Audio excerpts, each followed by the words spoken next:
My man.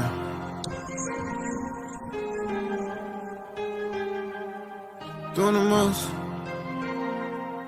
Doing the most. You know I had to remix this bitch. Shout out our boy. If I get caught up in a storm, pray the rain just keep me calm. All my life I dealt with pain, see no evil cause on. Chop along just like a arm, no bitches we fucking on. Doing wrong without them knowing, I'm the GOAT if you ain't know it. And you can't go do what I've been through. Wish I had somebody I could vent to. And you can't go through what I've been through. Wish I had somebody I could vent to. I just need someone to call on. I've been making moves like Michael Corleone. I won't say that shit until it's set in stone. Bitch, don't say my name if you gon' say it wrong. I can't touch these drugs and keep.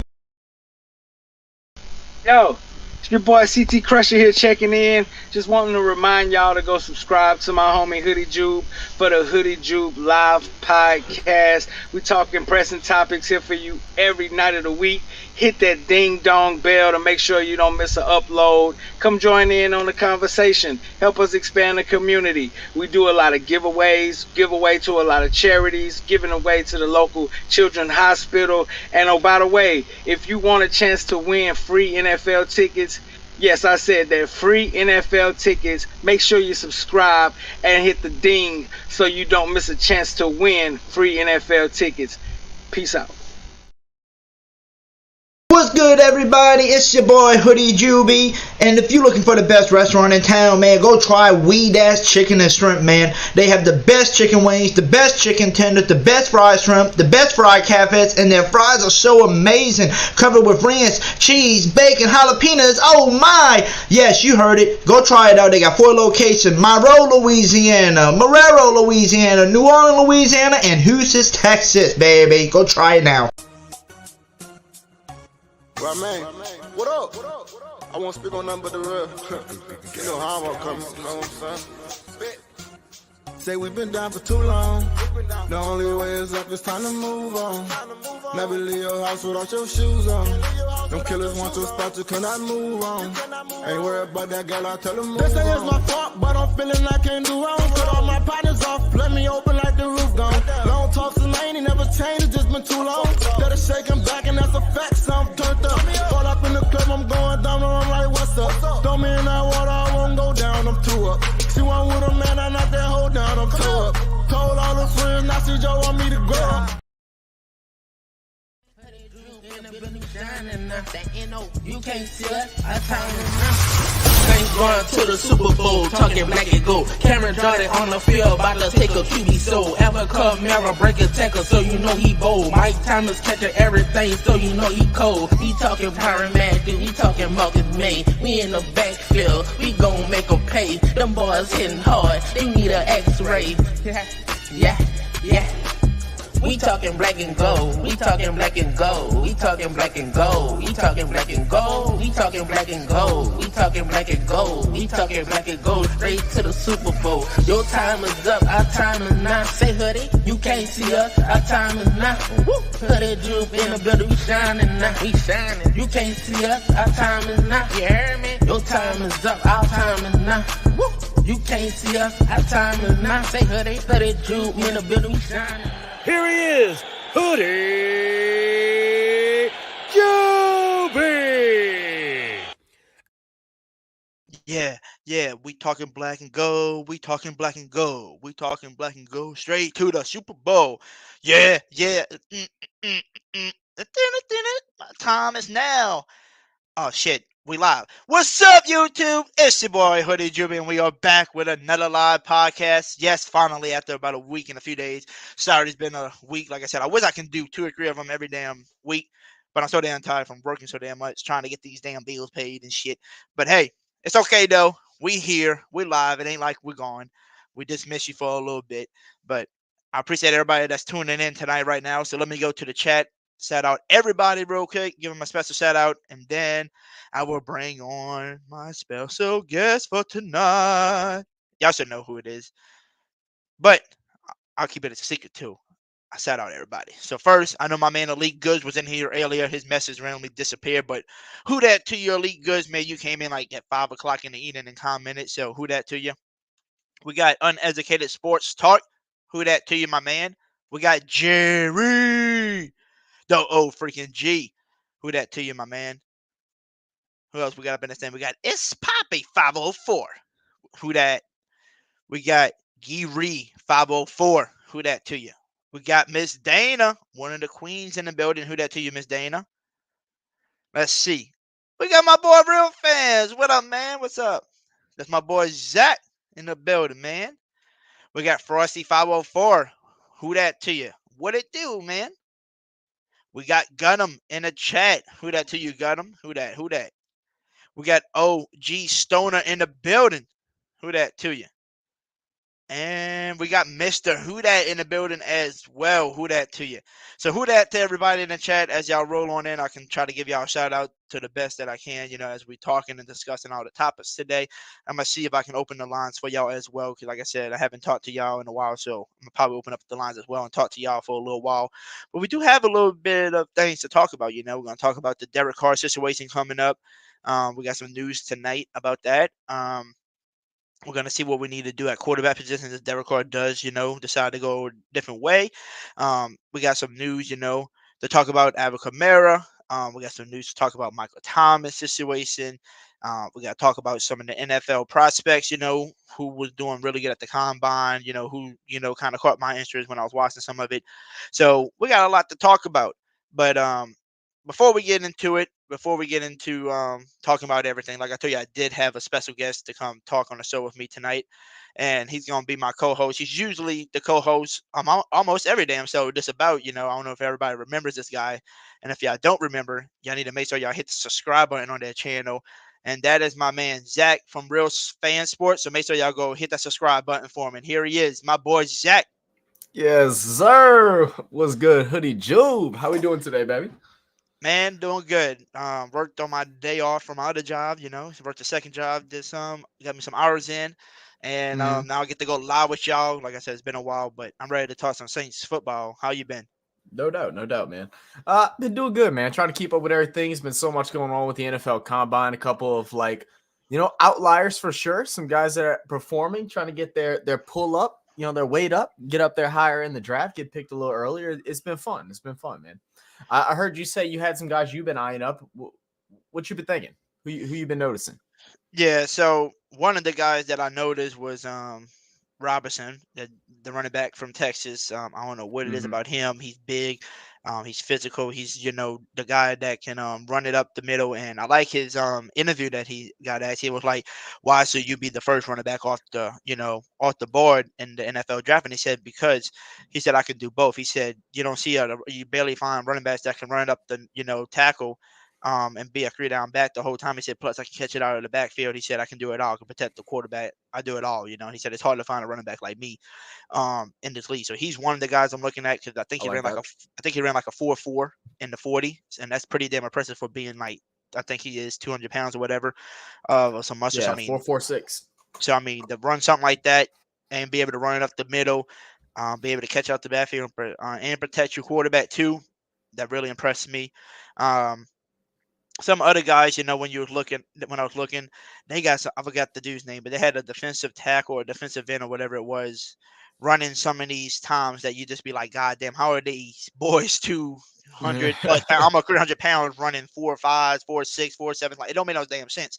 But another guy that's been catching my eyes, and I know a lot of people in the chat probably don't like the guy, is quarterback Anthony Richardson from Florida. That man has been getting his draft stock up tremendously. Set the no record doubt. for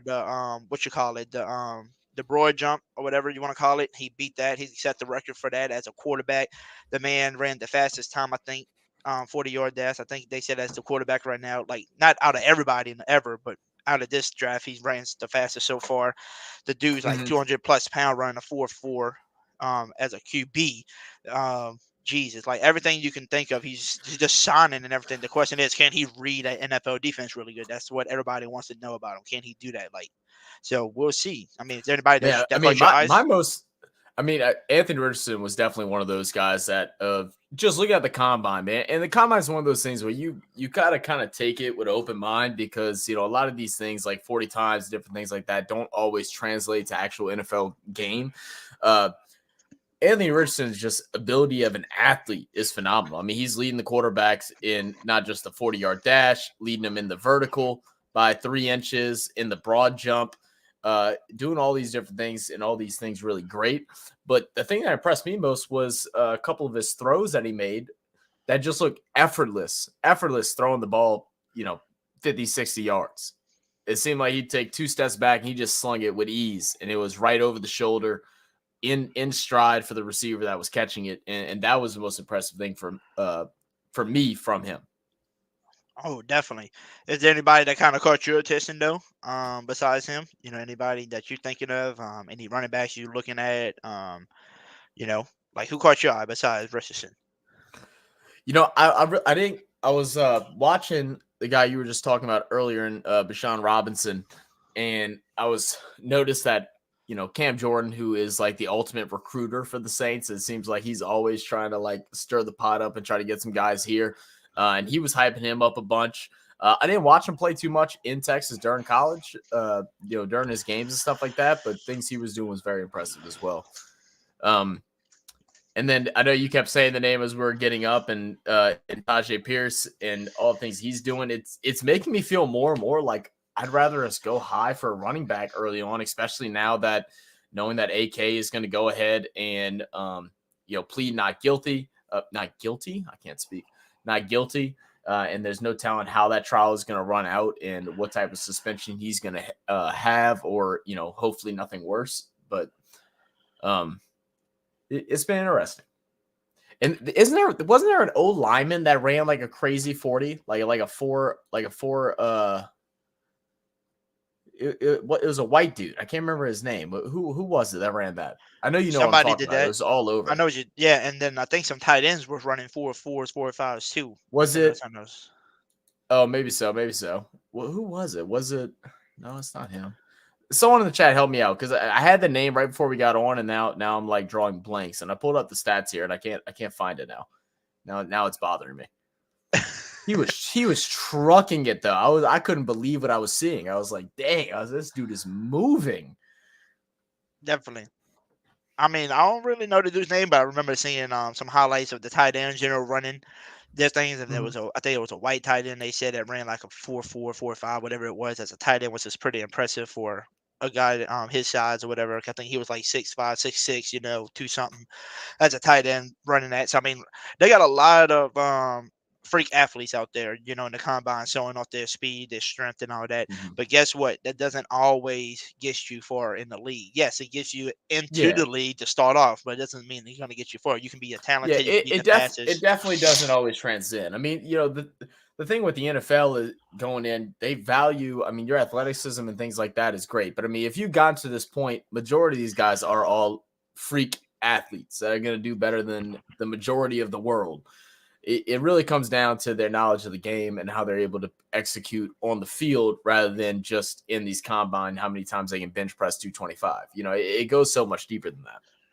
Oh, yeah, definitely. Like I was saying, they kind of basically – so like Anthony Richardson, nobody's really high on him. They're like, oh, he's probably going to be a third, fourth, fifth round quarterback, if that probably won't really start in the league. But now they're saying he might go top 10 in the draft just because of his, combine. Because the speed, the strength, the size. And he literally called himself, I don't know if y'all remember this, he called himself Cam Jackson, which is basically Cam Newton and Lamar Jackson mix. He said that's what he brings to the table.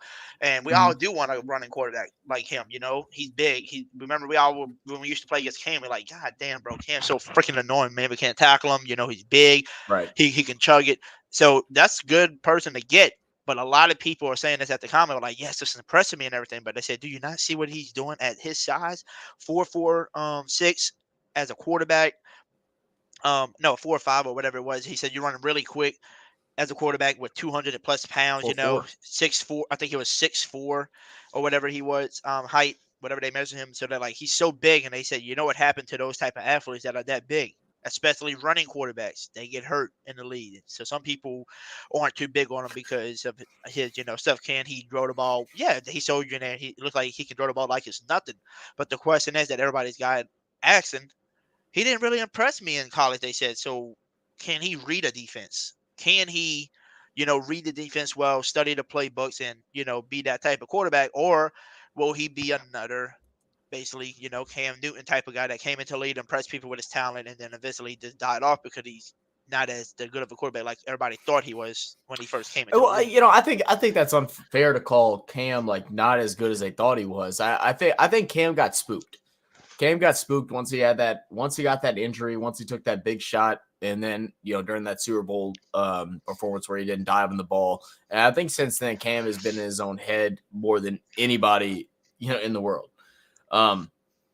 But the thing is, and like we always try to stress this over on our channel, is just saying how like the different elevations through the game, whatever sport it is, in this instance being football. When you're in high school, you play your best. You make it to college, it's a fresh start. It doesn't matter where you get sent to. If you're in a Division I, D2, D3, it doesn't matter where you get sent to. It's a fresh start to try and progress into there. Once you get to college and you get entered where you can compete in the combine and work towards the NFL draft, it's a fresh start. It's all about mindset, how you can come in and elevate your game. Staying humble, willing to adjust and learn and continuously improve. For a guy like Anthony Richardson, who is obviously a freak of nature of an athlete, but the questions are, how can he work as an NFL quarterback in reading the defensive, controlling the offenses, making the right decisions?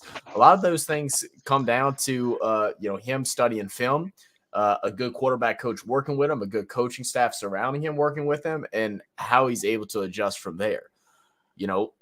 Is it worth taking a risk to grab someone that has some flaws as far as his sight and his vision for the game, even though he's best athlete in the gym right now?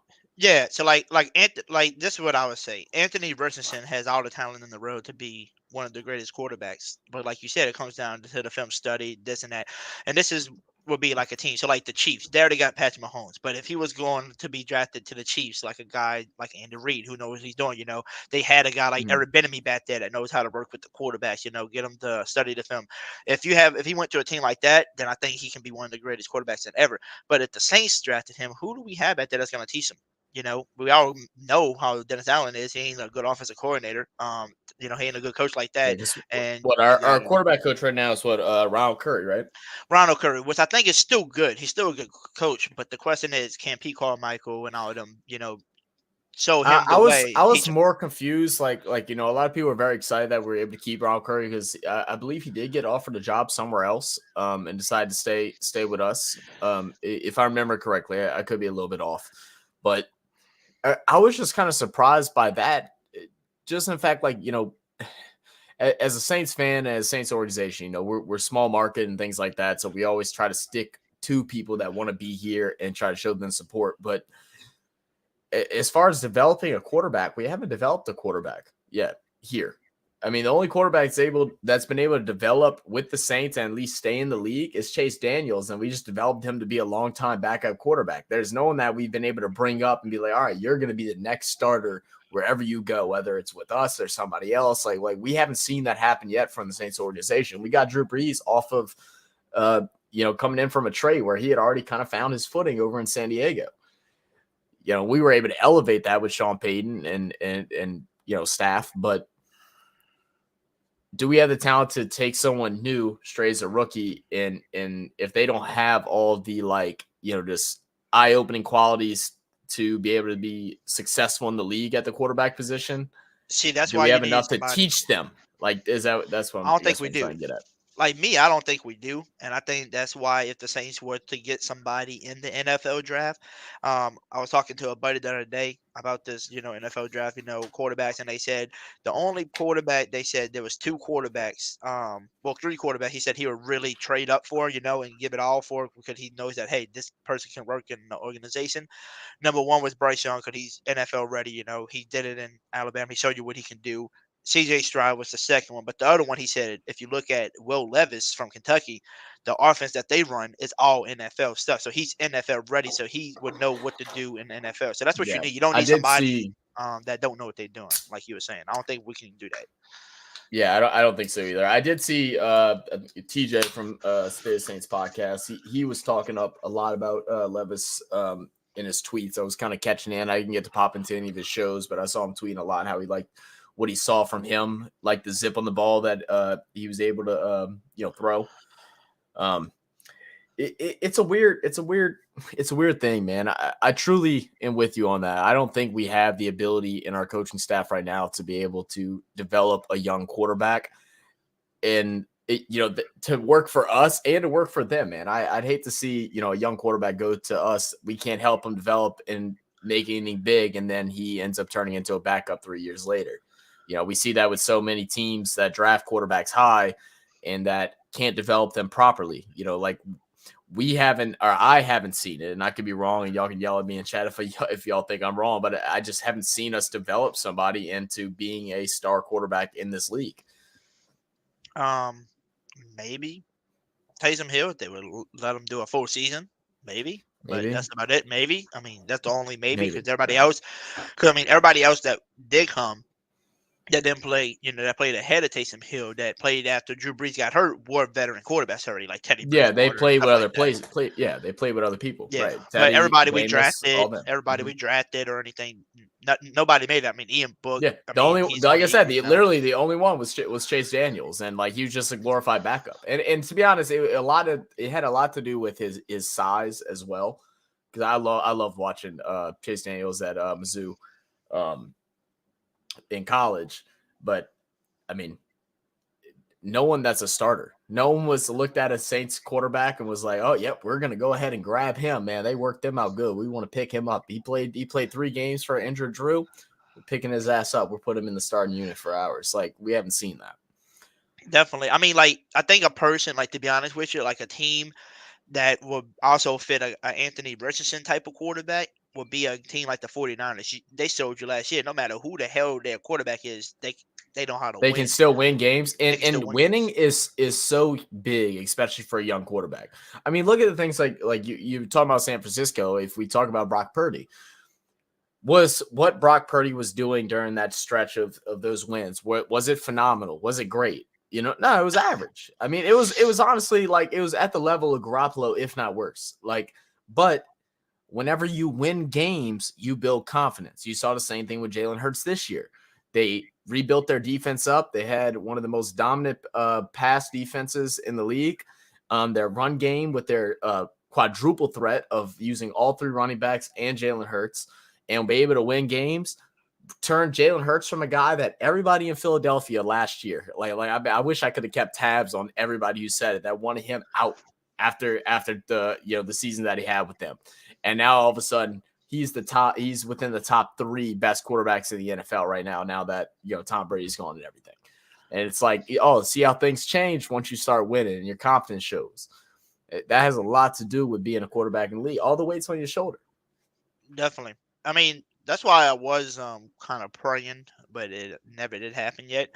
But I wish the New Orleans Saints would try to offer, Drew Brees, because, Drew Brees is going to get into coaching one day. I wish they could bring him in, offer him a contract to be a QB type of coach, because if you have your Hall of Fame coach, that knows the game, can teach the younger ones, it would be cool to have a coach like that. But with the coaching staff that we have, the only way to success in the league for the New Orleans Saints right now, with Dennis Allen as your head coach, who brings an outstanding defense, which is amazing. That's what you need to win. Mm-hmm. But what the Saints need is Pete Carmichael needs to be the Pete Carmichael of the 2011 or 12 when Sean Payton got suspended, and he still had a top number 1 offense in the league with Drew Brees. That's what we need from him.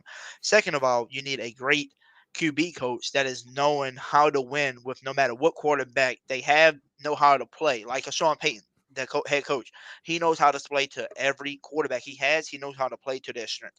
But we don't have nobody like that on our team right now, which kind of sucks. So that's why I tell people the only way the Saints are going to be good next year, if you get a guy like Derek Carr, or you trade for a guy like Lamar Jackson, or you trade for a guy like Aaron Rodgers, somebody that's been in the league, that know what they're doing and can lead a team. You can't just bring in a fresh guy from the NFL like Anthony Richardson, who you got to still learn. He's got to learn the playbooks, and somebody's got to teach him though to get those bad things that he doesn't know out of him, compared to a guy like get rid of bad habits for sure.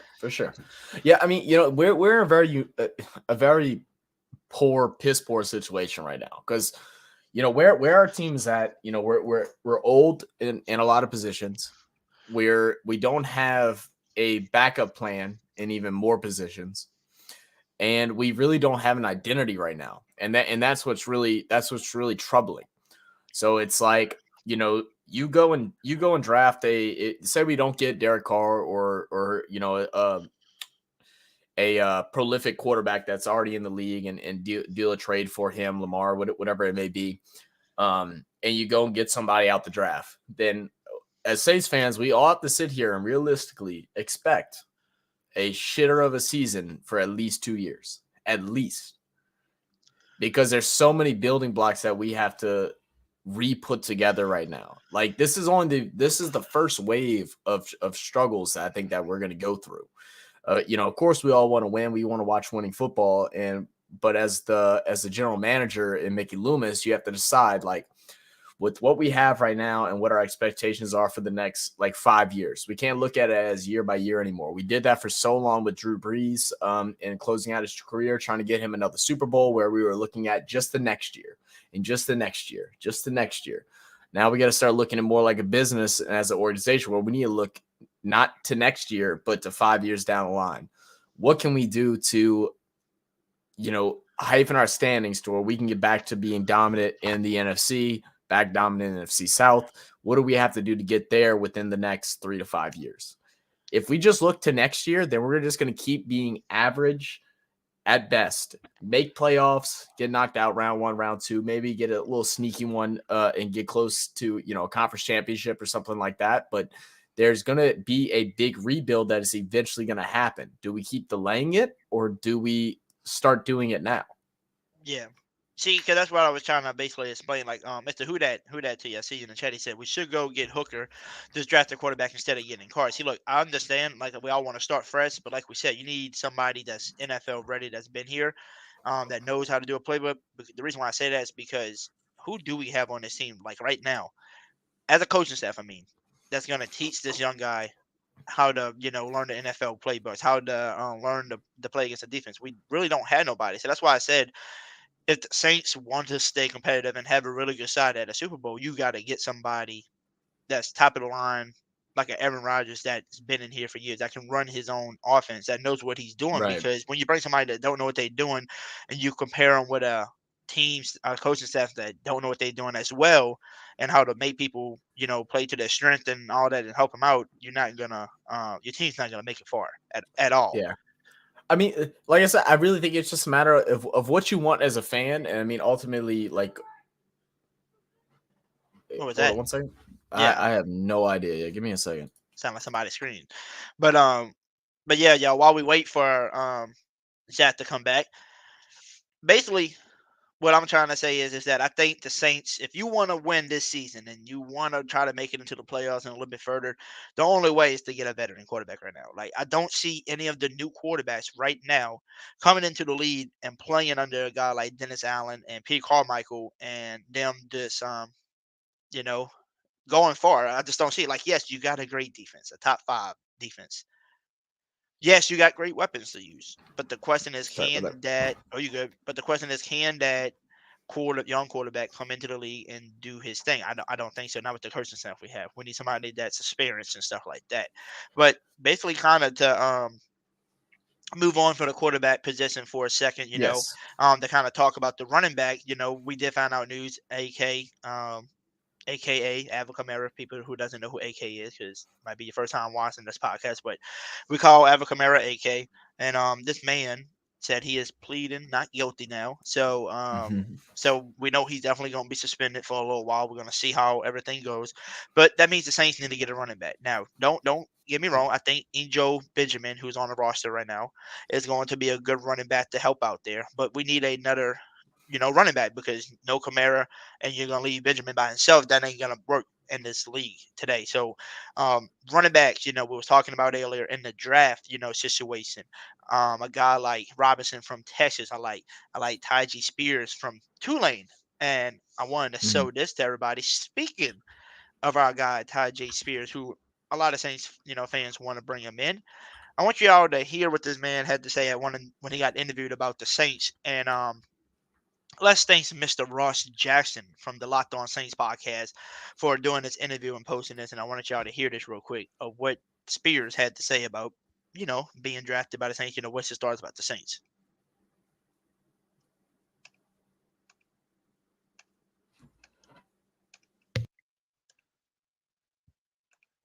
I really like the Saints. I'm from Louisiana. That'll be a dream come true, but wherever the opportunity presents itself at, but I've been having real good interactions with the Saints. Had an informal meeting with them. It went really well. Also, they say we got a whole bunch of time to catch up. I'm a Louisiana guy. I'm actually going home this week, so I'm gonna have more contact with them in the near future. How much contact have you had with Alvin Kamara, if at all, over the course of your I didn't, but I tell you, you probably can get to him, so I'd love to meet him. I'll probably reach out to him sooner or later. I really like the Saints. And that is the voice of Tyjae Spears. He said he'll love it. It will be a dream come true to play for the Saints, because he plays out here already. He likes it. And one funny fact, just to tell people that people don't know about, it's pretty damn funny to hear this shit. But he also asked him, but he didn't send the rest of the video, but he did ask him about Louisiana, being from there. What is your favorite type of food of eating there? Did y'all know what this man said? His favorite out of all the things you can eat in Louisiana, this brother said a 30-piece nugget from Chick-fil-A. What? Oh no! What? What kind of sauce at least? Like I need Yeah, sauce yeah. at least. Come on, That- man. He said the Chick-fil-A sauce, probably. but for real though, like, who says that from Louisiana? My favorite thing from Louisiana is a 30-piece nugget from Chick-fil-A. Like, okay, so yeah, about that, I thought that was a pretty cool interview to hear. That it would be a dream come true to come play for the Saints. I think the Saints, and them probably going to be linked up to probably be drafted. Because you ain't been hearing a lot of links with the Saints trying to get Robinson from Texas, even though we would like a guy like him. I think Spears could be the next best running back to get out the draft just because of what he can do to the field. And I couldn't find his interview, but when I was listening to one of his interviews too, for some reason I can't find it now.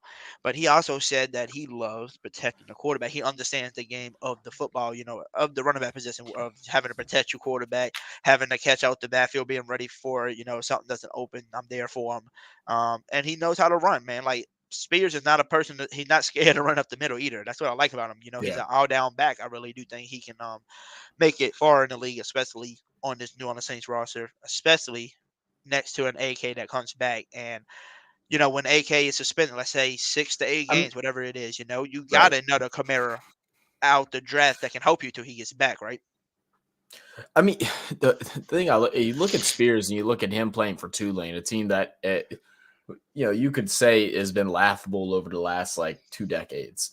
And this past year, he was a main piece as to making this team relevant again and like putting them back on the map. It's been a long time since Tulane, has been a team to watch. I don't think we've had a good running back come out of Tulane since Matt Forte that got drafted by the Bears and had a nice career with them. And, to go back a little bit and talk about the conversation with, quarterback and how, winning and things like that helps a young quarterback or anything like that play better. Well, so does a really strong run game. Depending on AK's situation, obviously is going to mess some of those things up. But I mean, if you can get a guy like him or Robinson or, a top tier running back to where you can really just ground and pound the ball. It's not the most exciting form of football, but it makes things easier for the quarterback whenever the team is always having to worry about what run play are they going to run next. It again goes back to the whole San Francisco thing with the tag team between McCaffrey and Elijah Mitchell. You didn't worry. You could. It didn't matter. It didn't matter how good or bad Brock Purdy was because they were so worried about the run every single time. He just had to throw dump off passes to skilled receivers or his skilled running backs and allow them to work Easily. And that's what makes them so good in the offense they run. The coaching with Carl Shanahan and stuff. So that's why I was saying I think other quarterbacks in this league could make it under him, but under the coaching staff we got, no. Yeah. But other running backs, as we leave the draft side and go back to the NFL side, in free agency, running backs that I'm really interested in is a guy like Tony Pollard from the Cowboys, which I do think they might keep him and they might get rid of I think they're Ezekiel. franchise tagging him, right? They're saying they will if they can't reach a deal, but I mean, he could. I mean, he does have the option to say, "I don't want to play on their franchise tag," right? I mean, does he have that option to say that? I mean, you do, but then that gets you put in that situation where it's like, all right, if I say I won't play, then they have to drop you, or you just sit around and because they have the rights to you, like they have contractual rights to you, I believe. Yeah, which eventually, I mean, So, I don't think you're yeah, gonna keep somebody on their roster and pay him a franchise tag of whatever the $1 million yeah, is. and he's just like, I'm not playing, right? Yep, I don't see that happening. But that's one person I like. A lot of people are locking into a guy like Saquon Barkley because it looks like their contract's not working out over there with the Giants. So you never know. He might look That's like incredible. he might be testing out free agency.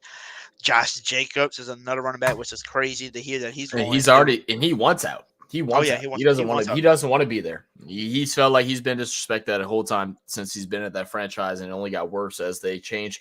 And he's taken a good note because I mean, Carr should have took any opportunity he could have left earlier on in his career to maybe save it. Now he's at the point where he's trying to ask for too much money. And like I like Carr, but he's trying to get too much. He's getting too greedy for not proving anything. If this would have been 3-4 years ago, then I think he probably could get a big deal like that, but not right now.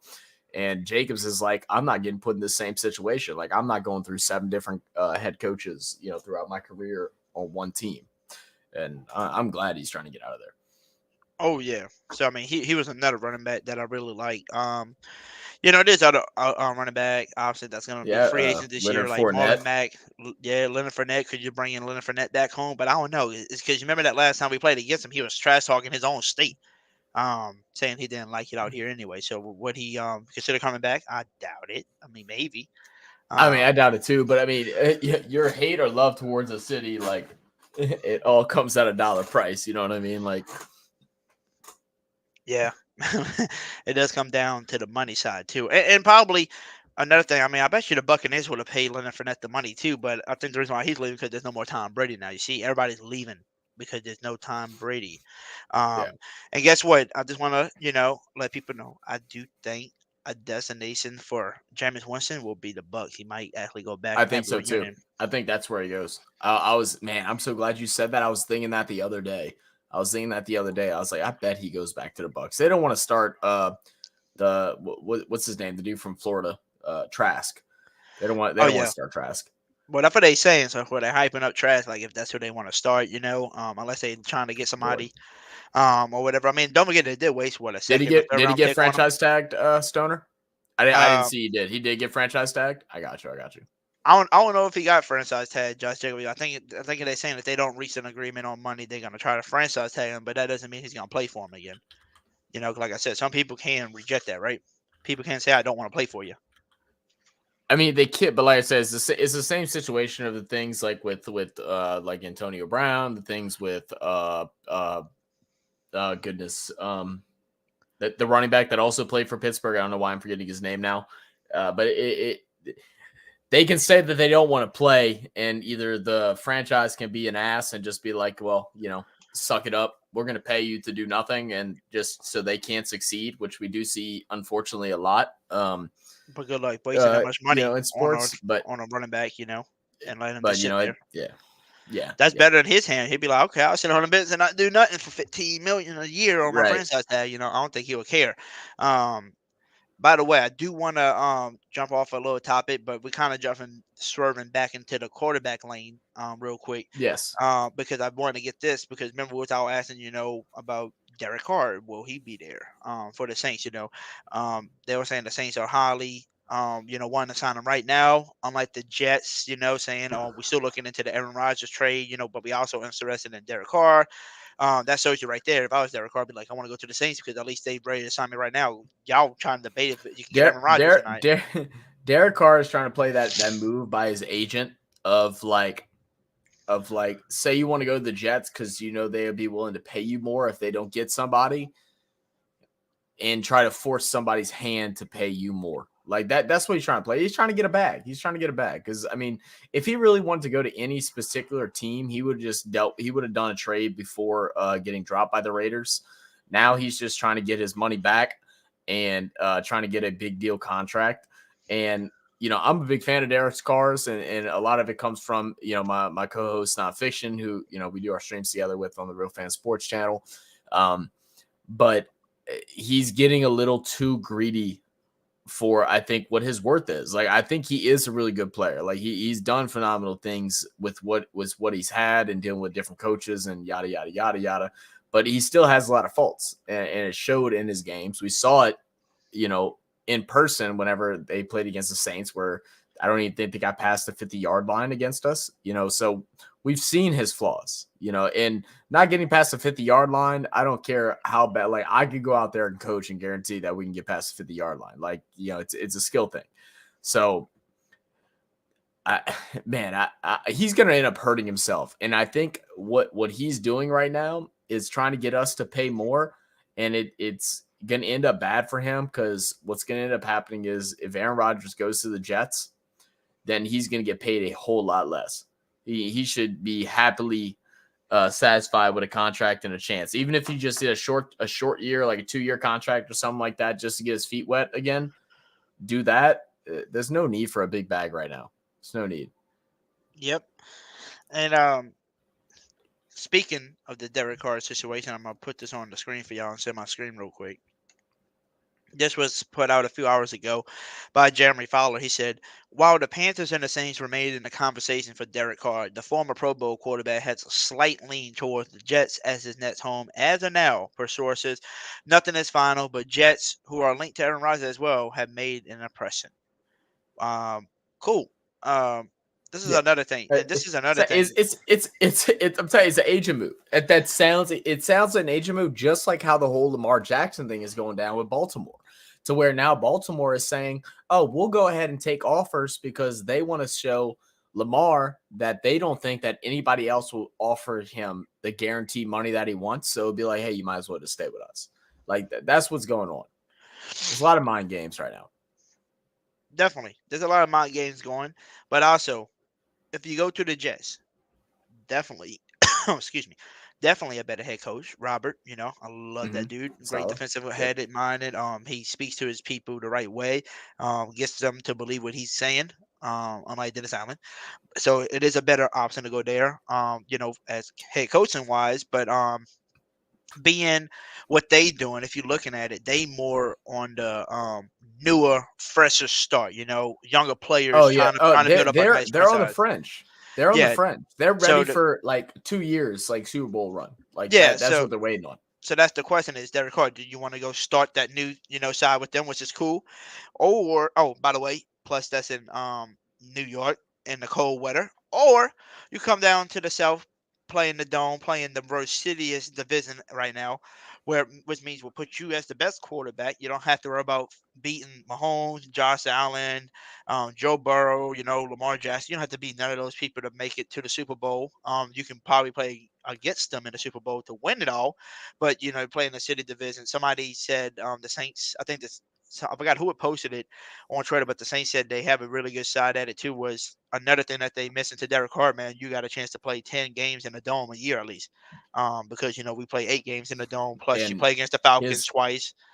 His record is like 200 in outside stadiums. By the way, he doesn't play well in the cold. Now I know, like a lot of people don't believe in like all that. It could just been like just who he was playing against at that time, but he's very bad in the cold. He's going to play a lot of outside stadium, cold games over there, and he may get exposed from that. I mean, the dude's from California. He's from the West Coast. Like, I don't know. Yep, that's what I'm saying though. So, I mean, I think that's why we're another plus. Plus another thing, with his age and his experience in the NFL, he might have a better shot at winning a Super Bowl with a New Orleans Saints type of roster, because we got a defense already prepared for the age limit over here. They more experienced over here than the newer, fresher breed in the Jets. With the only people that are newer and fresh are your new rookies that come out and sign out, like Alante Taylor, what's his name, Rashid Shaheed, Chris Olave, your newer ones. But if Derek Carr does come here, remember, this is where we jump into the conversation now with the Michael Thomas. There's more news that came out now saying that both sides could work out a deal this offseason, especially if we get a guy in like Derek Carr or like another, great quarterback to come in. Michael Thomas willing to, do that, play that role where I'll redo my contract and try to make it work on both of our Mhm. sides before we both can be here, which means I think he might take a really cheap deal, but in his incentives, if he plays a certain amount of games, get a certain amount of yards, touchdown catches, there's his money again in the incentives. I think that's something that we Yeah. might try to work out with him. Well, like if I want to look at it a certain way, right? Like when we look at the time when we picked up Drew Brees from the Chargers, he really only had like 1 year of like really great statistics, like stat wise. Like obviously I was really young, so I don't remember everything that happened. Like I was just watching Saints games at that point, but like statistically wise, it wasn't like he was like this phenomenon coming out of San Diego. He was a guy that was up there because he had a breakout season, then dealt with an injury. Derek Carr is a little bit higher up in age. We've seen, what we're hoping is not past his prime now, but we've had some good seasons. We've seen some good games out of him. We're looking at a Saints team right now that if we can successfully do a draft for the next 2 years, that in 3 years' time, that I think that with a quarterback that's competent that can throw the thing, can be in a, not. I don't want to say Super Bowl and put that to the standard, but like high playoff run, like if not Super Bowl, because we'll be having Rashid Shaheed developed, Chris Olave now finally developed. We're going to have a lot of those, even though it's not as many, we still have an older defensive, front, but if we can build up that D line, we have our guys like, goodness gracious, Alante and, Marshawn still, in that age, he'll still be good, rocking and rolling. Adebo, even though he had a bad year this year, I think he had a sophomore slump. Like I'm not ready to give up on him like a lot of people are. We would be in a spot where we could compete highly, but from the front office standpoint, we have to do things correctly over the next few years and precisely. So it's all about what their plan is going through. Definitely. By the way, everybody in the chat watching, we got 25 of y'all watching, only 11 likes. Make sure y'all smash the shit out of that like button for me if you haven't already. Make sure you hit the subscribe button if y'all are new. And also turn on your notification bell so y'all don't miss out on any of the great podcasts and videos we do on this channel. By the way, we do have my co-host Zach from Real Fan Sports. If y'all haven't already, make sure y'all subscribe to his channel as well. Real Fan Sport, to be doing all kind of live shows on there. It's definitely fun watching them do the games, basketball games, football games, whatever it is they doing on that channel, man. It's definitely fun because I'll be in there watching it and Appreciate that, brother. So make sure y'all do that for them as well. As we talk about some more all season moves, prospects to look at. Another big name that's been linked to the Saints a lot, and a lot of people love it, and a lot of people saying let's go get him in the second, third round if we can, is quarterback Hidden Hooker out of Tennessee, who is coming off an ACL injury. Now, to be honest with you, he is going on 25, 26 years old, as you got quarterbacks that's been in the league 3 years, 4 years now, and already made it to the Super Bowl. That's his age, already. But it's okay. Some people take a little bit longer in college, and finally come out of the college and get into the NFL. It takes a little bit longer. But the only thing that's good for the Saints, was he was supposed to be a first round pick in the NFL draft, but that ACL at the end of the year caused him to go down to like a To third drop. round pick. Yeah. Yeah. So if that's the case, and the Saints does get him in the third round as the steal, that might be a great future franchise quarterback for the next decade or two, because of why he was supposed to be a first round pick regardless, but he fell to a New Orleans Saints team in the third round because of his ACL injury. People was questioning him, and a lot of people Right. said they do question him because of his age of being 25 years old coming into the draft. So I mean, I don't really agree with the whole like age thing. I guess you get less out of him, maybe, but like a maturity thing comes from being there that long, and I think that's also a positive. I think that's a positive that comes along with the age. Yeah, he might not have by the age of 25, he's only going to have 1 year of experience in the NFL, but he has more life experience than what a rookie that's coming into. He has a little more idea of like how serious this is, that being in the NFL is, and like what it takes to actually game plan, study, and his improvement through Tennessee and getting to this level has been phenomenal. Unfortunately, I didn't get a really good look at him in college. I watched 2 games, and of course, one of those games was the game that he played horribly in. So I don't have a whole lot to say about him, but from what I've read and from what I've seen, like statistic wise, like I mean, he only had 4 interceptions last year in the college season. Like that's incredible. And they ran mainly spread offense as well. There was a lot of times where it was just deep shots. Definitely. I think Hooker, would be a good pick. I've seen Lester, who that to you, Lester Simmons. He said Anthony Richardson. We did talk about him earlier, but we don't mind, going back over again for people like y'all who did show up a little later. We'll explain to you. Me and him did say Anthony Richardson has been impressing everybody in the combine. You good with the speed, the arm strength, the everything in the combine. This dude is killing. But the question is, can he read the defense well? And a lot of people say he is a very, very raw talent. Definitely, if he goes to a great team with a great coaching staff that is willing to help him, drop the bad flaws off of him and, use the talent that he does have and teach him the right way to be a great quarterback, he can be that type of guy, Lester. But do you think, this is my question to you, Mr. Lester, and you let me know in the chat, do you think this New Orleans Saints coaching staff, so Pete Carmichael and Ronald Curry, I think it's your QB coach. Do you think those two, plus you add your head coach as well, Dennis Allen, do you think those three coaching staff can coach a guy by the name of Anthony Richardson by just taking his talent and be able to coach him up to kill those bad flaws that he does have in college too? Can our offense, our offensive staff do that? I don't see that happening. Me and Zach said we don't think that offensive staff can help coach up a guy like Anthony Richardson. But if he Unfortunately. went to a team like the Chiefs or the 49ers who know how to win with any type of quarterback, because they know they got a great head coach, they got a great offensive staff that know how to play with a quarterback. Maybe if he went to Denver, with Sean Payton will probably know how to coach him up and fix his flaws, stuff like that. But can the I mean, Saints do that? I don't a think team so. that's willing to spend the money to do it.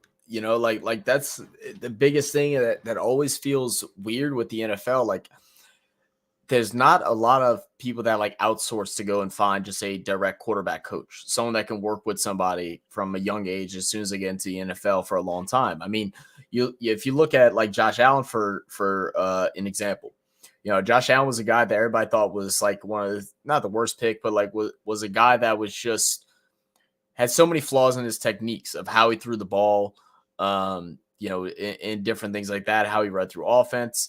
And Buffalo Bills invested a lot of money into a quarterback coach to work with him day in and day out to help fix those flaws. Now, last season, obviously he definitely had a little bit of a downgrade of a season, but it was 3 consecutive years where he just climbed.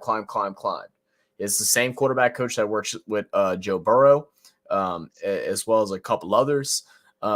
It's spending money to do that. And, are we willing to spend money to do that, or suck up our pride enough to be able to do that and grab someone like that that's a raw talent that needs some technique and some teaching to possibly be a franchise guy? Definitely. See, I wouldn't mind that the Saints getting Anthony Richardson in the draft, and don't mind spending some money on getting a coach, to train with him. But if you're gonna talk about the coaching staff we got right now, hell no, it ain't working. It's just not gonna work. It doesn't feel like it would work. Yeah, that's how I feel. And I don't want to. And more than anything, as much as I think he's crazy, and I'd love to have, I also don't want to ruin a young kid's potential of fulfilling his dream of being a star NFL player. Yes, Lester. Yes, Lester. I said that earlier while you wasn't here too. I said, why can't we bring Drew in as the QB room? Be the QB coach. I wish we could, man. But the Saints smart right now. They want to rehire, bring back Dennis Allen still as your head coach.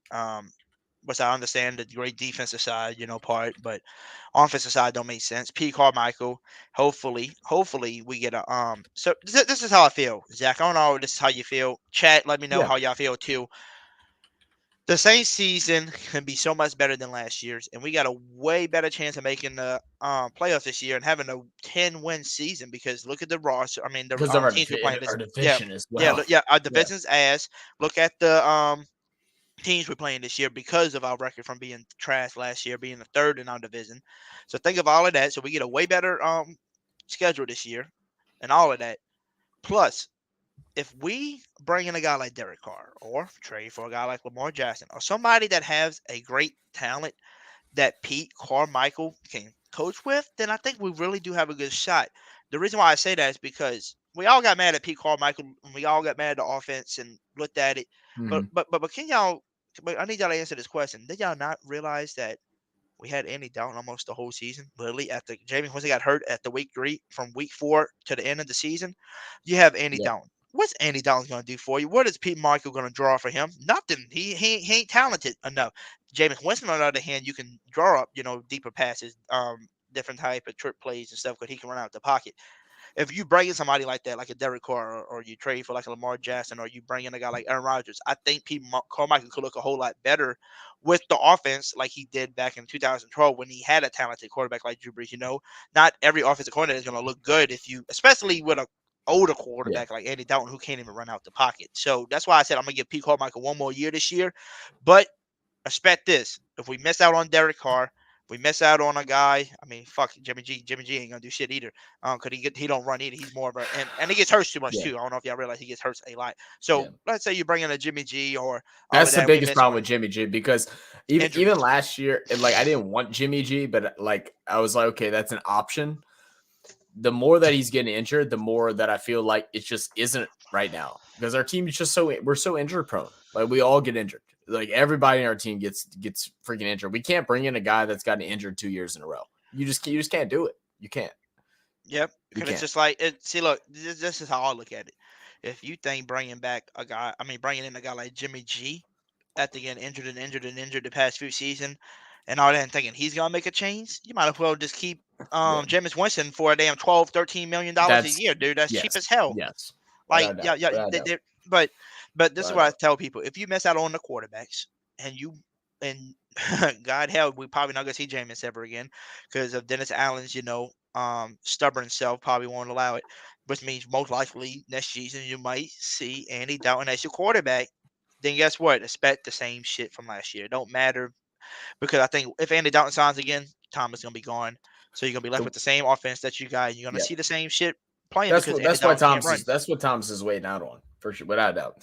The way I truly look at it is that if and I'm not saying that Derek Carr is the answer all be all or anything like that. Like I think he's good enough to be able to make us stay relevant for at least a couple of years, and then if we do things right within 3 to 4 years, we could be back on a pedestal where we can be back up there competing, and we'll have a refreshed lineup, or we'll kind of get work on replacing some of those spots of guys that are getting up in age and different things like that.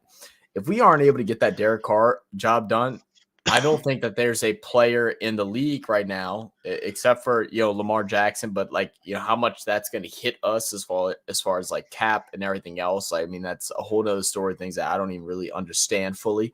I don't think we will see a successful Saints team for another 4 or 5 years. Like not one that looks promising. Maybe one that looks average that can make a playoff in a wild card spot.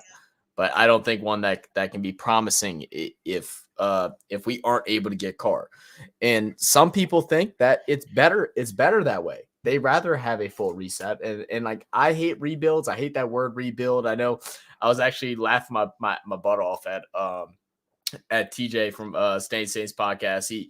He said something like, "We know y'all hate the word rebuild. Y'all call it this." They're like, "But it's a damn rebuild." And I was like, you know what? That's me. I was like, I can't stand that word. So there's a lot that goes into it. It's what we like. What do y'all want as fans? Like, let us know. As a fan, do y'all want to see us grab someone like Derek Carr, spend a lot of money on Lamar, grab a Jimmy G, and try to like spread this mediocrity a little bit and hope something changes within 3 years? Or do y'all want a fresh rebuild where we know 3 to 5 years is going to be tough and rough, and then we see what happens after that? What do y'all want? What do y'all want? Anime was good, my guy. GOC. Just to say something real quick, I do think What I mean, look, see, look, I want to rebuild, but then again, at the same time, is this considered a rebuild? So like Demario Davis, you keeping him to he's like basically retire, because he's that good. So like how we brought in a guy like our guy Pete Warner, and he's just starting linebacker now. Great, showing great next to him. Let's say you draft a quarterback this year, another linebacker this year, and he becomes the next, Pete Warner. But then here goes DeMario. Now he's gone. I ain't all about just get rid of all your veterans and boom, let's start fresh with all new ones. But I mean, I kind of want to rebuild to where you're still looking at these major positions that you need because these players are getting a little bit older and about to head out the door. So once they head out the door, you got people who got experience behind those players that can bring the same thing to the table. I mean, it's almost like a rebuild, but not a fully just fresh rebuild. I need fresh players. Yeah, I actually really like what T says right there. T, I don't even know why. Like, I guess just all the different quarterback talk had me even forget about Winston right there. But he says keep Winston and move up to draft the quarterback. Now, what are you willing to give up to move up? Because once again, all right. So if you're gonna move up to draft the quarterback, keep Winston. He's with us at least this year. So you're going to allow him to sit underneath Jameis and our coaching staff for a year, and then he's going to be the starter next year. So it's kind of what you're saying, or what I'm gathering from that. By the way, T what are you willing to give up in order to do that? Because if we got to look at the long distance game in that method, we're going to give up draft picks, and we're going to give up draft capital. Is that worth it? To move up in the draft to grab somebody. That is the thing that I don't believe in. I would say you can keep Winston and keep your draft picks and still get Hendon Hooker. That's what I'm saying. I don't think it's worth moving up. I mean, like when you look at the quarterbacks right now, what you got Bryce Young. We're not going to get that. Oh, by the way, CJ Stroud. You're not going to get that. You got click the link in the chat. By the way, I did pin that to the top.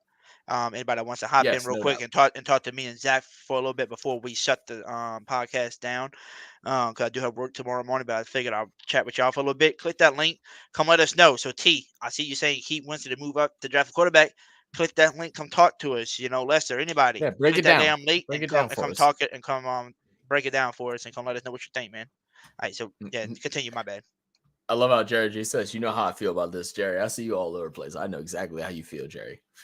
But I mean that's basically it. It's like if we keep Jameis, which I think is a very good option, it just keep Jameis. I still think Jameis has something to prove that we didn't give him a chance to. It's whether our coaching staff and organization is going to allow him the opportunity to prove that chance, prove his worth.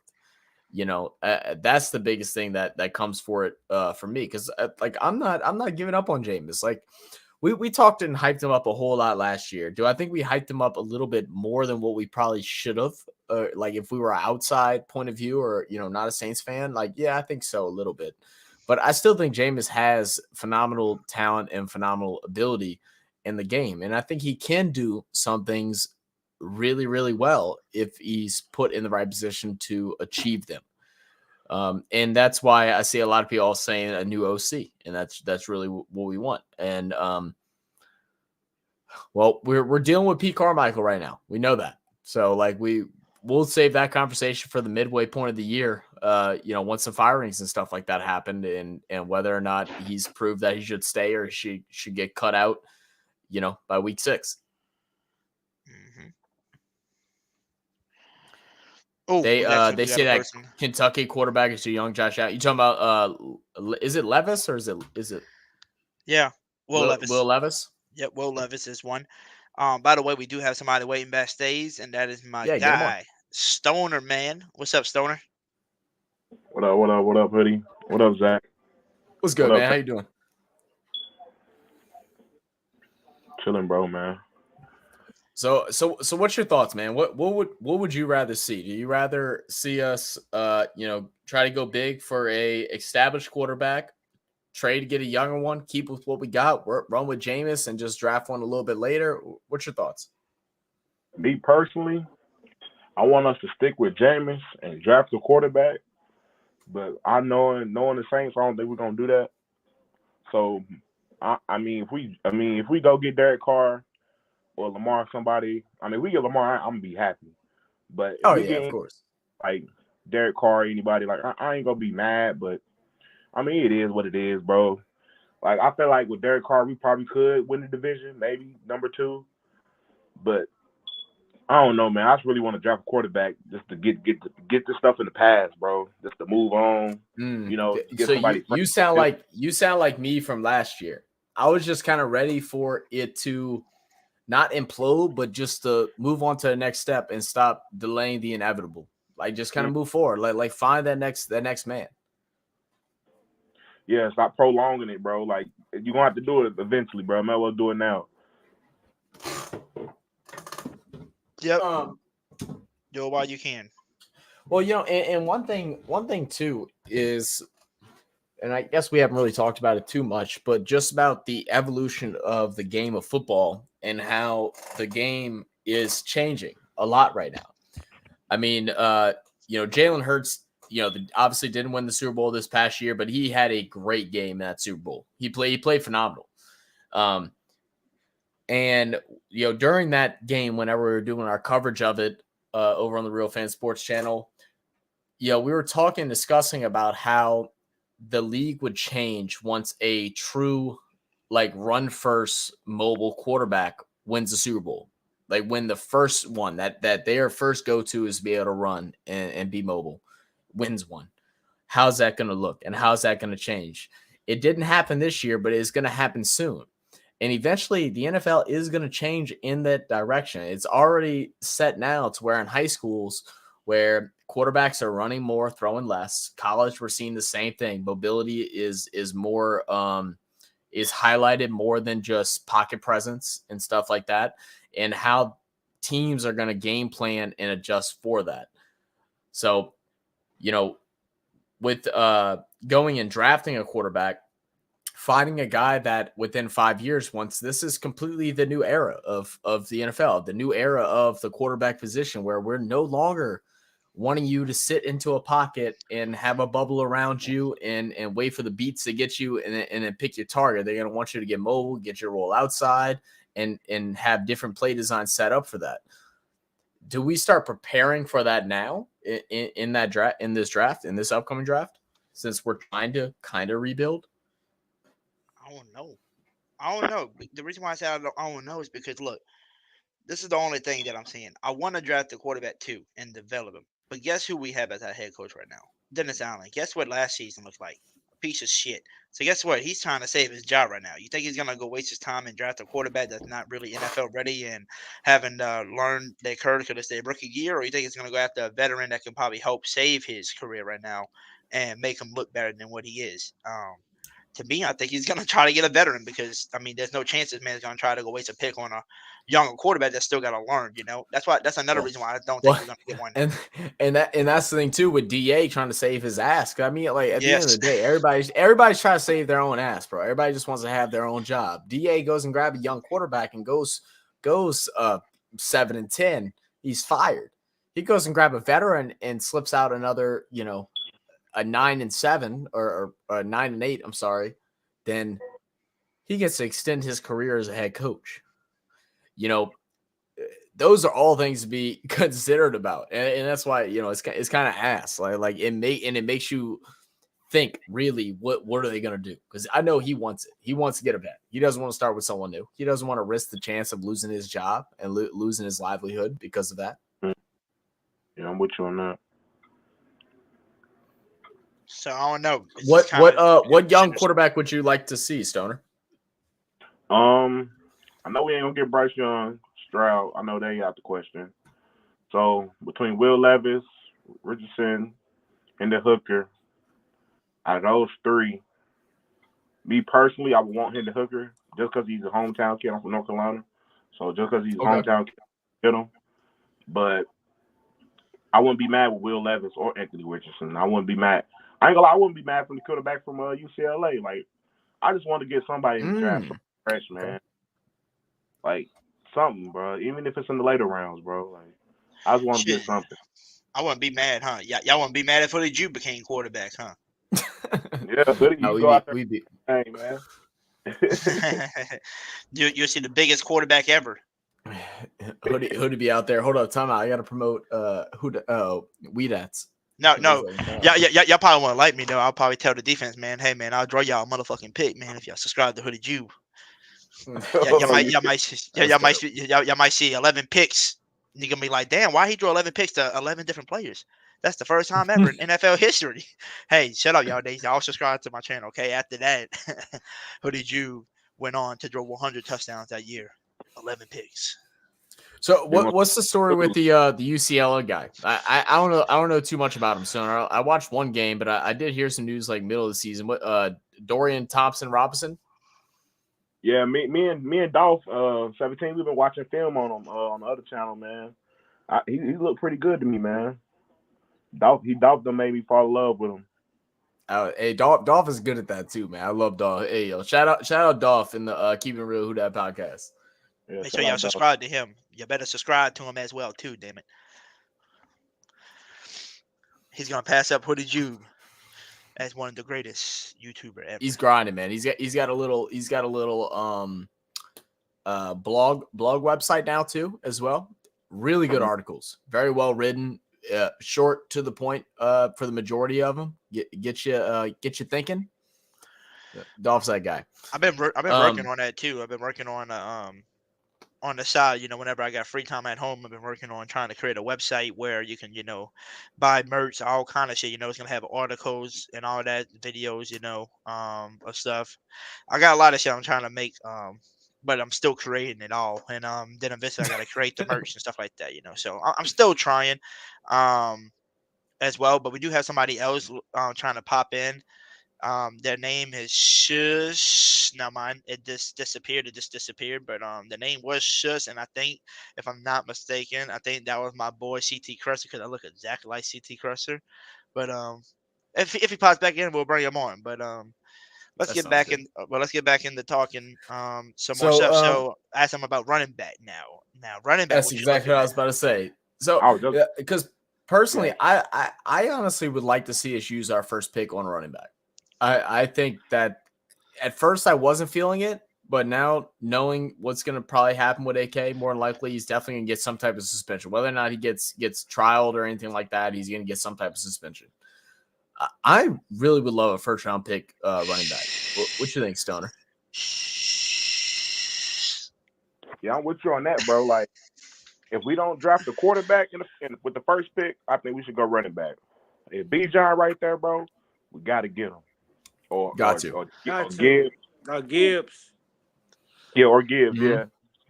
Got to. But Spears. I feel like in the second round, I feel like Tajay might be there at pick 40. So I feel like we can wait Spears. for him. Yeah, yeah, because so right now they have him projected top 5 in running backs, somewhere between top 75 picks. So you could see him second or late third or early third. Yeah. Mm-hmm. Once you get into once you get into the late second and stuff like that, you can start manipulating and dealing trades and stuff like that for for little, for some talent, some sustainable talent, especially at the running back position. You can see some promising, especially even on the practice squad. But the thing with me, guys. The thing that worried me the most is something that hasn't worried me a lot in the last 15 years. Is the brain of the whole operation. True. It's the brain. It's something that it makes me indifferent towards even talking about the ins and outs of what we're doing, the ins and outs of the running backs, the ins and outs of the cornerbacks, the safeties, the roster, because it all trickles back down to the OC. I don't trust the development of a quarterback. I don't trust a Jake Hayner coming to our team. I don't trust a Hendon Hooker coming to our team. I don't trust the Anthony Richardson coming to our team because I don't trust the development of that quarterback on our team at this point. I can't say I used to, but right now I definitely don't. I don't know about y'all, So yeah, we can. I would love to talk about moving on. Especially before I got on, I was just listening to you. real fan, Zach, about how you was talking about the being pragmatist and being progressive with the game, the evolution of the game, the evolution of the quarterback, what the position means now, the mobile quarterback, the mobile precise quarterback that's looking to throw the ball but can make things happen. Patrick Mahomes did a lot to that position. Jalen Hurts has put it on his ear. That is the position now. That is what the quarterback position is. And if we don't have the pragmatism in our front office right now to get along with that, then we're gonna be left behind. We're gonna be the team left behind. And that's what it feels like. That's what it feels like. It does feel it like feels that. like it feels like it feels like it feels like, you know, teams that are great and that are consistently great are able to adapt, adjust, and move. They're not stubborn and hard-headed. And it feels like right now we're stubborn and hard-headed. We're very stubborn and hard-headed. And it seems like that with DA. It seems like that with Pete Carmichael, where they're only comfortable coaching a certain type of people. But you can't be like that in today's league because today's league is flexible. It's just, you compare it to something simple that we've already seen with being like the NBA. With how much the 3-pointer is worth nowadays. Like it's incredible. You can't even have a big that can't shoot at least 32% from 3. It's you like can't have that anymore. It doesn't exist. It don't and exist. We're not ready to make that adaptation. And we see that and it sucks. Especially as a fan, we see that position not being optimized. Because our quarterbacks aren't making that position. We're not moving on. I was listening to Big Q the other day, and I was like, damn, we need to move on from this whole culture, all the way from Mickey Loomis. The way we thought about Sean Payton, the way we thought about our roster, the way we went about free agency, the way Mickey Loomis think about the cap, the way we went about this. We need to move on from this. I was listening to Kyle Harley the other day. They had their big press day. And we rarely hear from Kyle Harley. We rarely hear from personalities like that. It's always Mickey Loomis that's out in the front and being that guy that's coming up with the euphemisms and the clippings and shit like that. But Kyle Harley is him. And it almost makes me feel like, man, it's time for Kyle Harley to be that guy, and it's time for us to move away from the Mickey Sean era. Because, it's the president of the team. It's the OC of the team. It's the quarterback of the team. It's not Drew. It's not Pete. It's not Mickey. As fans, we see that. It's time for all of them to move on. Yeah. And like I want to say this is. I'm sorry. I'm cutting you off too.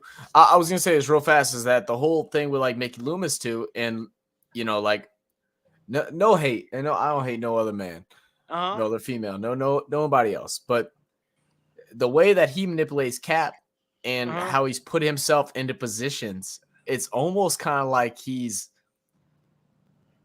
screwing us from behind with a mask on, and you don't know it's him because he's sitting there holding his job steady. Because he's the only one that can create this this negative to a positive and manipulate the cap in that way. Right. And he's doing job security to the highest extent. But is he really helping us right now is the problem. No, and then that's when it's going to come in to where what is Miss Benson going to do to try and fix this? And and look, I don't want to hear it like no hate towards Ms. Benson at all, because if you've been to the stadium lately, you've noticed the changes and things that they've done to try to make it a more enjoyable experience from a fan perspective. But when you go in, when you leave, all this stuff, she's doing great things, but that's different from football. She knows business, but it's different from football. Exactly, and she's going to eventually have to take a stand.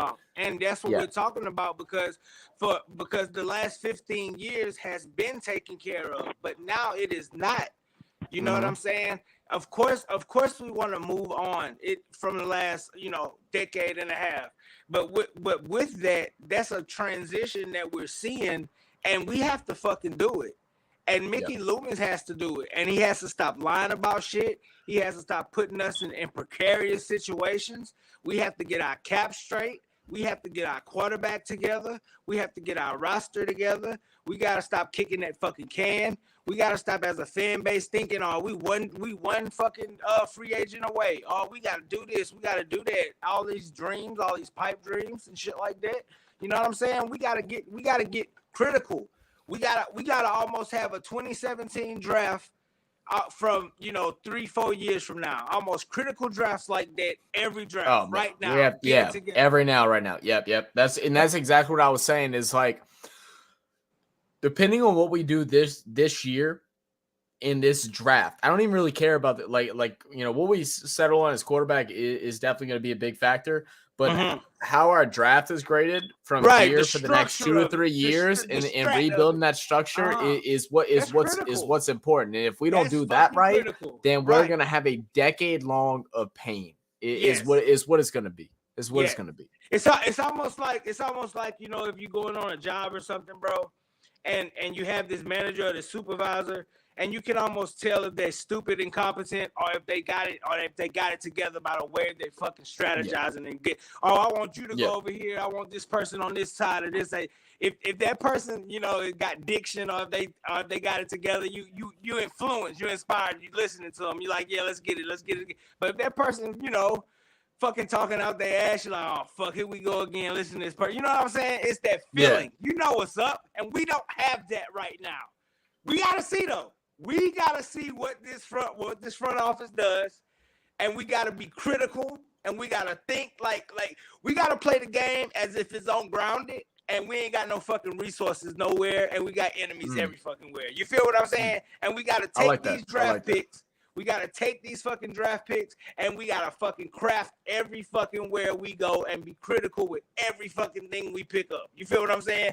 Because we don't have the keys like we used to. We don't have the codes like we used to. We don't have the free agencies. We don't have the personalities. We don't have the swag. We don't have the coverage. We don't have none of that like we used to. We are bare bone. We are fucking bare bone.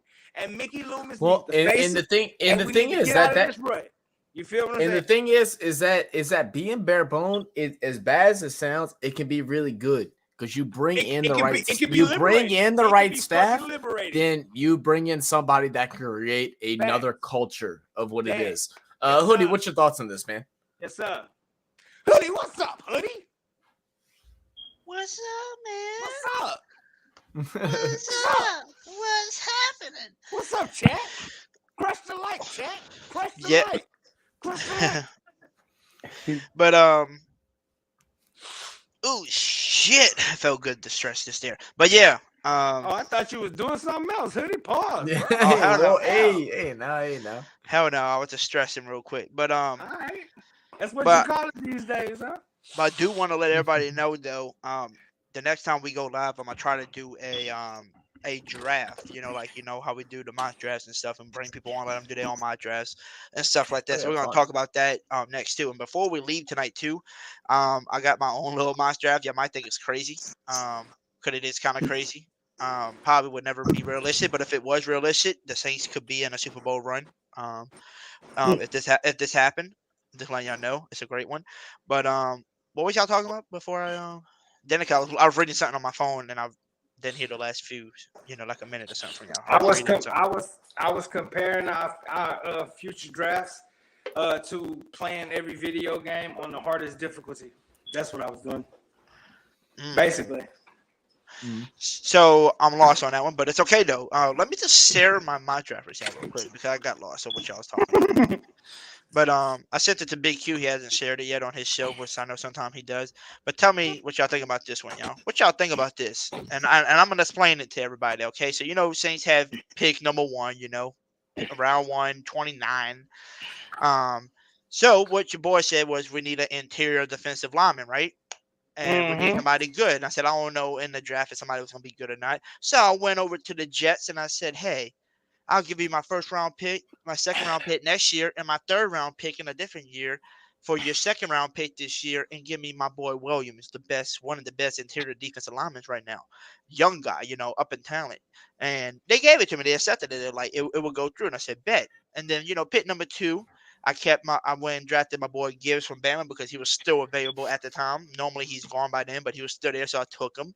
And then I had picked 43 from the Jets, from that trade. The Patriots wanted it. And I said, well, okay, Patriots, if you want that, I need your second round pick, 46. I'll give you my third round this year, and give me Matthew Judon because I need an edge rusher, a great edge rusher to go along I with like Cam that Jordan. pick. So I went and got Matthew Judon too. So and then with their 46th pick, it shows you right there. I got guard Steve. Get an inside interior because you never know, we might move on for Andrews Pete or somebody. We need some more offensive linemen with everybody getting hurt these years. So I picked him.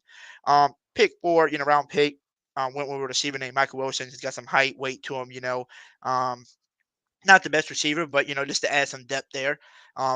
Really am impressed by linebacker from Tulane, Dorian Williams. Like him, like his He had a pretty like good everything year. he does. So to have him in round 5, another round 5 I got from trading with people. I got Kobe Turner, interior defensive line, just to add depth. Round 7, I don't know if y'all noticed, I got Stetson Bennett, from Georgia. I feel like he's a sleeper type of quarterback. 'Cause, I mean, this thing he was a Yeah, walk on in college he and a won 2 wild national card. titles. He definitely a wild card. He got heart. Yeah, You know, he he definitely got definitely got hard. heart. And then I went with safety Trey Den from Florida, and it says they gave me an A- on that grade. So tell me what y'all think. I think it's a good one. Yeah, But like I said, I doubt some it's gonna good happen. fillers. Yeah, definitely some good fillers. Gibbs showed out at the combine. If he could translate all that athleticism to the NFL, he gonna be a star. You know what I'm saying? Definitely. Every Alabama running back, translate outside of Eddie Lacy, of course. He did translate at first, but he definitely got some star power, and we definitely need some star power at the running back position. I hate how we use Kamara going into the season, trying to be inside the interior lineman, running in between the lines. We know that Kamara can't run the ball like that. I don't know why we Cleveland. We not Cleveland. We let Murray go to Denver. We need a running back. We need some more talent. Obviously, Mark getting older. Tom. So yeah, that's a good draft. I never heard of Michael Wilson. So but that seemed like a fair draft. Dorian had a hell of a year. Tulane. Dorian Williams is Williams, right? Williams. Yeah, Dorian Williams. He had a hell of a think year. so. He balled out. So yeah, definitely. What was funny, I think there was a receiver somebody interviewed or something. He was from University of Louisiana Lafayette, Michael Jefferson. Mm-hmm. He said it'll be a dream come true to play for the Saints because he's got friends in them that are fans, and he was a fan, because he was from El Paso, Texas, where he was born, and he played at Louisiana with the Louisiana Raging Cajuns. So Cajuns, huh? Yeah, so Cool. he might be a guy you might want to look into later on. Look into Michael Jefferson. He played receiver. Yeah, receiver Michael Jefferson. So it wouldn't be bad though. He declared it on the draft. I'm gonna look at him. But your boy's about to end this podcast shortly because I got work in the morning. Hopefully I can maybe go live again tomorrow or Tuesday. I hope it's not no damn week or whatever. But like I said, we'll do a mock draft podcast to where everybody can come on do a mock draft with us. We'll do it together. And I'll save them. I wonder if anybody can get the perfect. Let's see this. Let's see. I think I want to do this. I know I don't want to do this to myself because it's probably gonna hit me in the ass when it happens. But let's do this. Whenever we do the mock drafts, whoever gets the most players correct drafted to the New Orleans Saints, like they get the right players to get drafted. Whoever gets the most on their drafts, I'll get them a jersey. I'll get them a Saints jersey. Whoever gets the most, because it'll be cool to see how many people can get the, most correct players to get drafted to the Saints. But with that being said, everybody in the chat, make sure y'all hit that damn like button if you haven't already. Make sure you hit the subscribe button if you haven't subscribed. Make sure you turn on your notification bells if you haven't already. Make sure y'all go subscribe to Real Fans Sports, which is my boy Zach's channel and his co-host, Non-Fiction. So make sure y'all go subscribe to their channel as well. Shout out. You heard them. Shout out. Special shout out to all of them. Thank you to my boy CT Crusher. Thank you for Stoner for coming on the show. And thank you everybody that's been in the chat all night. By the way, we had a new subscriber tonight. I don't know who you are, but thanks you for subscribing because for some reason it don't alert me. Appreciate you. So like I said, if you haven't already, hit that damn sub button. And with that being said, I hope to see everybody maybe tomorrow, Tuesday, for that mock draft podcast. And all I can tell everybody is who what, y'all? Who that to you? Who that, everybody? We'll see y'all next time. Good night. Peace. Run it up, Panera. Lie, say what they lie. Say what they lie. Say what they lie. Say what they lie. We screaming black and gold. We screaming black and gold. We screaming black and gold. We going to the bowl. We screaming black and gold. We screaming black and gold. We screaming black and gold.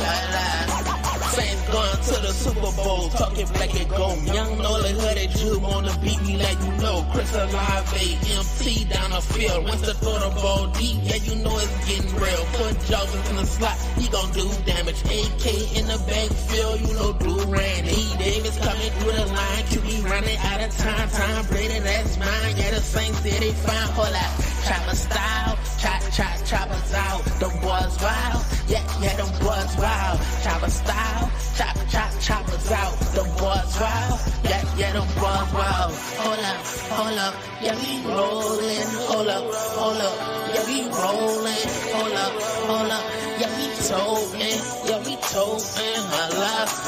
Marshawn Lattimore, play the left field. Marcus May play deep safety, so you know the deal. We got Tyron in the box, got the QB on lock. Man, we ready to rock. See, they gon' let us fly out. A Devo, play the right side. Stop playing with that boy. 29, ready to ride. We ain't tripping at all. We going to the top. Yeah, we gon' spin they block. Yeah, we knocking on their top block.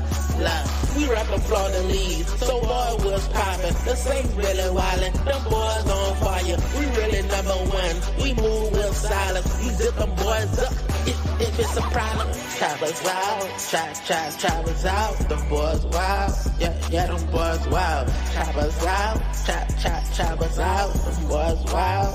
Hold up.